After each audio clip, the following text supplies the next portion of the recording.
नमस्कार दोस्तों, स्वागत करते हैं एक और नई वीडियो में। भोजपुरी की एक और नई फिल्म का अनाउंसमेंट किया गया है, जिस फिल्म के नाम होने वाला है 3 स्टार बहुरिया, और बहुत ही जल्द इस फिल्म का भी शूट स्टार्ट किया जाएगा। तो अभी स्टार कास्ट की खुलासा नहीं हुआ है, फिल्म का अनाउंसमेंट हो गया है और बहुत ही जल्द इस फिल्म के शूट किया जाएगा।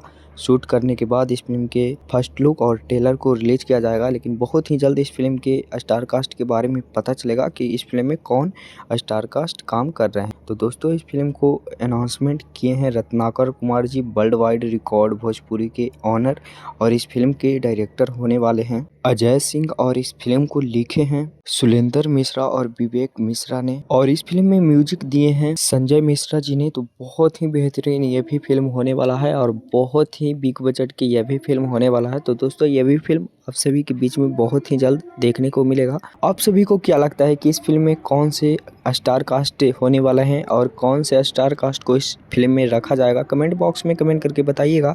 अगर ये मेरे चैनल पे नए हुए तो चैनल को सब्सक्राइब करिएगा। ऐसे ही बेहतरीन और नए नए फिल्मों का अपडेट हमारे चैनल पे सबसे पहले मिलता है। तो मिलते हैं किसी नेक्स्ट वीडियो में किसी नेक्स्ट कपड़े के साथ। बने रहिएगा हमारे चैनल पे। धन्यवाद।